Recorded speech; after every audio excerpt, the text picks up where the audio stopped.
Every year, John, we hear about, this draft is a great quarterback draft, or it's a great running back draft, or it's a weak one for linebackers, or it's a weak one for this whatever position. What's your assessment of this year's draft? Is there a position group you feel is really deep, and maybe another one that you feel is like it doesn't appear to be that deep?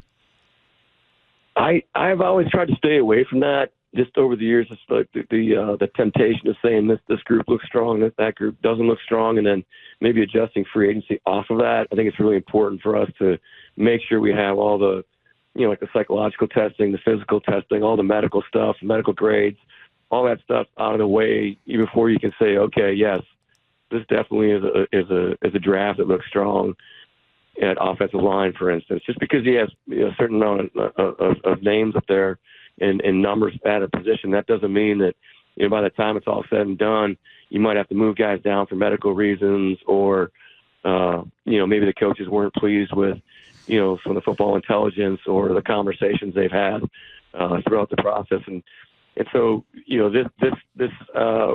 this draft does have, when you're asking a specific question, or I was asked a specific question the other day about the quarterback position.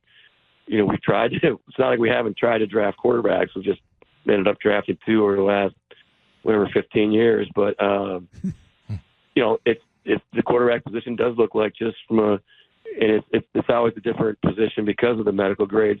Those medical grades pretty much stay the same with the quarterbacks, and so this group looks pretty good. I think it's be fun to watch these guys throw the ball down here.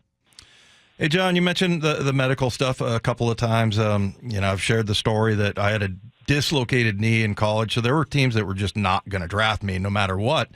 Is that, how strict are you guys? Is every team like totally different as far as what they'll allow? And I know that there was a guy, Ty J. Spears, last year that a lot of people weren't going to touch because of knees and stuff like that. Or you got to be pretty strict about that, I would imagine. Yeah, every team has their own medical standards and their own grades, based and we share some of those grades, based on our relationships with the doctors, with other teams. So every team has their different standards and everything. So you just have to be careful through the process and make sure that you're making the right decisions.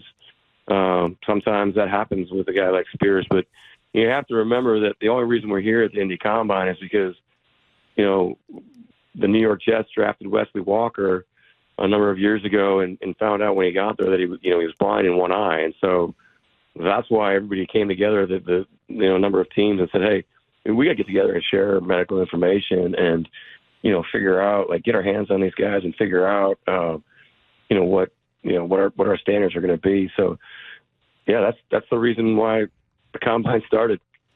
Hey, John, you brought up the quarterbacks that are there this year. I remember last year you guys were posting all those pictures of you with every top quarterback. You guys had conversations. You'd post a picture and throw it out there, and it caused everybody to speculate. Are the Seahawks going after Anthony Richardson? They going after this guy, that guy? What's last year it made sense because you're picking number 5. This year you're at 16, yet you're still talking to some of the quarterbacks that are considered top 10, maybe even top 5. Is that a just-in-case kind of conversation? Like, all right, for some reason this kid falls to 16, we want to have all our ducks in a row with him? Or what would be the point of talking to somebody expected to go in the top 5?